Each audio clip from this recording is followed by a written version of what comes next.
O Brasil voltou a registrar nesta semana mais de 1.000 mortes em 24 horas por causa da Covid-19. E há mais de 5 meses a gente não via esse cenário. A média móvel de mortes é a maior no país desde o fim de agosto. Isso segundo dados do Conselho Nacional de Secretários de Saúde. Essa disparada nos números está diretamente relacionada com a variante Ômicron. E agora o país começou a registrar casos da subvariante Ômicron, a BA2. Minha nossa, hein? Vamos conversar então com quem entende do assunto para tentar dar uma iluminada aqui no nosso pensamento, para ver quando será que a gente vai se ver livre desse momento, se é que já existem essas respostas. Epidemiologista Luana Araújo é quem conversa com a gente. Luana, eu fui aqui compartilhando, né, as informações antes de chamar você e parece que a gente vai ficando angustiado a cada nova frase que a gente tem de falar, porque é a volta de um cenário que a gente achou que poderia se despedir, mas por enquanto não, né? Essa é a nossa realidade, vamos aceitá-la. Bom dia. Bom dia, Elisa, bom dia, Roberta. É um prazer estar aqui com vocês. Realmente é meio... se você fica aflita falando essas frases, para a gente que vem, infelizmente, tentando organizar um pouco o pensamento, né, relativo às ameaças da pandemia, se a gente vem tentando mostrar que existem condutas que são mais adequadas e outras menos adequadas, que existem políticas de saúde pública que são mais assertivas e menos assertivas, enfim, ao longo desse tempo todo, para a gente é a crônica de um dano anunciado, né? A gente vai vendo isso acontecer. De fato, você tem toda a razão, esses números, esse aumento de números, ele é completamente relacionado à existência e à invasão, né, da Ômicron, que é essa variante extremamente mais transmissível. E quando a gente fala sobre o aumento do número de casos, a gente fala principalmente desse potencial de transmissão que ela tem, que atinge tanto vacinados quanto não vacinados, mas atinge vacinados numa proporção enormemente menor do que a dos não vacinados, e a gente fala desse aumento do número de óbitos, que é esperado, uma vez que quanto mais esse vírus consegue se espalhar, principalmente na população não vacinada, maior o número de óbitos que ela vai causar neste grupo. E aí, infelizmente, a gente está vendo isso acontecer, como a gente também já havia antecipado. A gente só consegue sair dessa história com o aumento da cobertura vacinal, que infelizmente parece ter chegado num platô no país, né? A gente tem uma cultura vacinal muito clara, todas as pessoas que compreendem a questão da vacinação contra o Covid estão participando dessa campanha de uma forma brilhante, mas aquelas pessoas, exatamente aquelas que mereciam a maior atenção por desconhecimento, por falta de informação adequada, por questões que não são referentes nem à educação nem à saúde pública, né? Outros interesses, essas que precisavam de uma ação coordenada mais ostensiva, né? Para que fossem educadas no sentido da importância da vacinação, infelizmente essas não foram e são essas que estão sucumbindo tanto à doença quanto às consequências nefastas agudas dela. Doutora Luana, esse estudo dinamarquês que indicou que a subvariante da Ômicron é ainda mais transmissível, de algum modo liga mais um sinal de alerta para as autoridades médicas ou é algo que se espera quando a gente tem uma mutação dentro de uma variante? Não, na verdade, tudo deve ligar a nossa atenção, né? Tudo precisa fazer parte de um processo que a gente compreenda para onde o vírus está indo. Existe uma falsa noção de que é claro ou que é óbvio que o vírus, quanto mais tempo passar, quanto mais avançado no processo evolutivo dele, maior a transmissibilidade e menor a sua capacidade de causar doença grave. Essa é uma teoria, isso não pode ser levado ao pé da letra. Então, qual é o nosso problema com essa questão da subvariante? Ela parece ser muito mais transmissível, mas ela não parece levar a desfecho intrínseco, né? Ela mesmo não parece causar doença mais grave. Só que qual é o problema? Quanto mais transmissível ela é, mais ela vai chegar a pessoas que não têm exatamente uma proteção adequada, seja porque não tomaram a vacina, seja porque elas têm, né, por exemplo, um estado individual de maior risco, como pessoas transplantadas, por exemplo. E aí essas pessoas estão sob um risco maior. Isso é que faz com que a gente precise levar muito a sério tudo isso que está acontecendo. Doutora, para quem ainda não ficou muito claro, assim, o que exatamente é uma subvariante? Porque a gente já demorou um tempo para compreender o que era a variante, né? Um vírus que vai tendo várias transformações até se tornar uma nova variante. Aí agora aparece a subvariante. A gente fica até pensando assim, minha nossa, o que vai vir? A sub da sub? Como é que a gente consegue compreender o que é exatamente uma subvariante? O que acontece é que na cabeça das pessoas, de uma forma geral, fica parecendo, e eu entendo isso, é uma simplificação para que elas vão compreendendo o que está acontecendo, fica parecendo que isso é uma coisa linear, que uma variante vai evoluir, vai dar origem a outra, que vai dar origem a outra, né? Mas não é assim que funciona.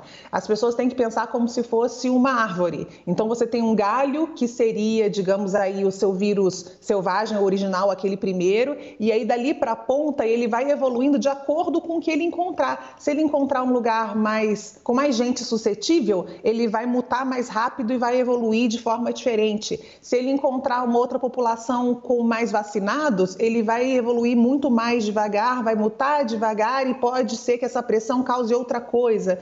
Então, existem muitos caminhos que vão acontecendo. E mesmo nesses caminhos, você tem aqueles galinhos, né, menores, mais finos, que saem a partir desses que apareceram. Então, são várias que vão aparecendo ao longo do tempo, com a possibilidade de se tornarem dominantes. Se essas mutações causarem uma grande vantagem evolutiva, elas viram a dominante, como aconteceu com a Ômicron, né? Em relação à Delta e a Gama, que a gente nem fala mais dessas outras, ou então elas vão se perdendo ao longo do tempo, porque elas não conseguem competir com aquela que está bombando ali na hora. É isso. Agora, Luana, nesse cenário que você está descrevendo para a gente, imagino que quanto mais vacinas a gente tiver, menos agressiva será a variante que surgir. É esse o raciocínio ou nem tanto? Eu não posso prever que será menos agressiva, mas o que eu posso prever é que ela terá menos condição de sofrer mutação. Então, se ela tem menos chance de mudar porque eu tenho menos gente suscetível a ela, a chance dela evoluir tanto para um lado quanto para o outro é menor. Então, a gente vai, teoricamente, dando uma cercada, né, na pandemia, dando uma segurada no vírus, permitindo que ele não saia por aí, causando o mesmo dano que ele causou aí nesse começo. A ideia da cobertura vacinal, e as pessoas precisam entender isso, é que você é como se você fosse para um tiroteio com colete à prova de bala. Não significa que você não vai ser atingido, mas significa que a chance de você morrer com um tiro de fuzil é muito menor. Então é isso, né? A gente está protegendo todo mundo e mais do que isso, a gente está ajudando a proteger aqueles que não conseguem usar o colete, ou que o colete é muito grande ou muito pequeno para o seu corpo, vamos pensar assim. Então, por exemplo, pacientes, de novo, eu cito aqui porque têm sido vítimas importantes agora na Ômicron, pacientes transplantados, pacientes que estão com a imunidade muito baixa e não podem, né, não tem condição de sair desse estado. Esses são pacientes que são protegidos pela vacina, mas são muito, muito protegidos pelo seu entorno. Então, quanto mais gente a gente tiver vacinada, maior o benefício para todo mundo. É a grande situação em que 2 mais 2 são 5 e não 4. Muito bom. Nunca a gente teve de aprender na prática, não é, doutora? O que é a empatia, o que é pensar no coletivo. Se eu me protejo, eu protejo o outro. Se eu te amo, eu quero te proteger. Então, eu vou usar máscara, eu vou tomar vacina. E quando a gente não tem isso enraizado, né, esse senso de coletivo, parece que a gente está falando outra língua, né, Coco? E aí a internet virou palco, né? Virou vitrine para palavras e falas que são tão distantes desse senso coletivo que a gente pensa, minha nossa, se a pandemia não foi capaz de modificar e trazer um pouco mais de senso de empatia para as pessoas, o que é preciso que aconteça, né? A senhora deu o exemplo aí dos transplantados, que já passam uma vida na expectativa de conseguirem, por exemplo, um transplante. Aí vive uma vitória, né? Nossa, consegui um transplante ou consegui ajudar alguém. Aí, de repente, aparece a pandemia para ser mais um obstáculo na vida dessas pessoas. Então, esse senso de coletivo acaba sendo um dos principais segredos para a gente conseguir enfrentar essa doença, não é, doutora? Sem dúvida, e é uma tristeza que primeiro que a gente precise de perdas e de dores tão grandes para que a gente passe a pensar nisso, né? Isso é grotesco, isso é um atestado de subdesenvolvimento real, né? Que a gente precise passar por isso. E a outra coisa é compreender, como você falou, que mesmo com a pandemia a gente ainda não tenha chegado nesse momento em que a gente compreende que agir por si também é um pacto social, quer dizer, você também está protegendo outras pessoas, e esse é o ensinamento mais importante da pandemia, porque ele não vai acabar, né? A gente está falando aí de uma proteção, por exemplo, de uma cobertura no Brasil que está estagnada em torno de 70%, ou seja, você tem 30% da população, 30% de 210 milhões de pessoas. É muita gente. Então, você tem 30% da população que não está corretamente protegida, mas não é só isso. Quando você olha para uma pandemia, a resolução também é global, a solução não é regional. E essa solução global significa que essa empatia toda que você está colocando precisa ser estendida para outros países em que a situação vacinal é muito complicada de ser avançada. E se a gente não fizer isso também, a gente vai passar muito tempo sob esse risco, né? Sob esse trauma, essa ansiedade de não saber para onde que a pandemia vai. Então, eu realmente espero que seja uma oportunidade das pessoas raciocinarem, delas compreenderem como isso é importante, delas mudarem a sua atitude, porque isso vai se refletir em muitas outras áreas da nossa cidadania, né? E essa cobertura, doutora Luana, ela é mais importante do que se pensar numa quarta dose nesse momento, ou seja, atingir os 100% ou 95% de cobertura total?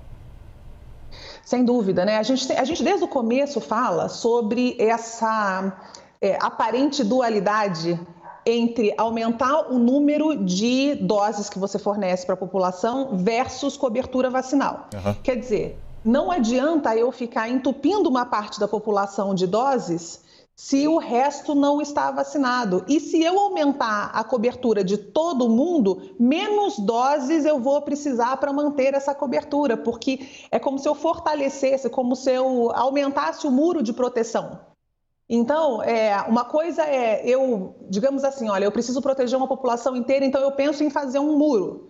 Eu não consigo aumentar o muro, então eu vou lá e vou botando colete em cima de colete para algumas pessoas. Não adianta eu ficar botando camada de colete em algumas pessoas se o muro inteiro eu não consigo levantar. Agora, se eu levantar o muro, eu preciso de menos coletes individuais. A ideia é essa, não é difícil de compreender.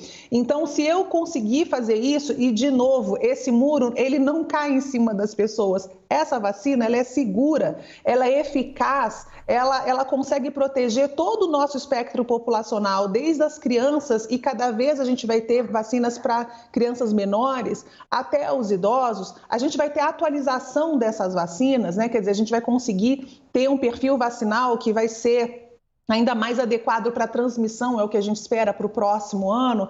Então, esse aumento de cobertura é muito maior do que múltiplas doses. Agora, existem pessoas, indivíduos específicos, que provavelmente vão precisar de mais doses. E não porque a população não está completamente protegida, também mas porque eles têm um risco maior, eles mesmos. Então, por exemplo, os imunossuprimidos precisam de uma quarta dose, como os transplantados, não tem jeito, principalmente agora, em que a cobertura ainda não é suficiente. É possível que idosos acima de 70 anos, não imunossuprimidos, quer dizer, competentes, normais, mas só idosos, com as suas outras comorbidades, precisem de uma quarta dose neste momento. Mas isso ainda está sob estudo, a gente ainda não sabe como é que funciona. Mas mais importante do que qualquer outra coisa é pegar aqueles 30% que estão impedindo o muro de subir e fazer com que eles entendam que esse muro é a coisa mais importante que a gente tem. Ouvimos Luana Araújo, infectologista e epidemiologista. Eu ficaria aqui até 8 da noite, tomando um café e conversando sobre todos esses assuntos, que é sempre muito interessante. Sobre o Grêmio não, né? Faz favor, né? Não sobre o Grêmio, porque eu acompanhei isso, ora. Ah, puxa vida, aqui a gente vai falar de futebol agora ao vivo com a Luana Araújo. Me conte o que você acha. Brincadeira, Luana. Obrigada, Olha, viu? Olha que eu sou capaz, hein? Um beijo para vocês, um excelente domingo e uma boa semana para todo mundo. Obrigada por traduzir esse cenário de pandemia aqui pra gente sempre. Bom dia, bom domingo.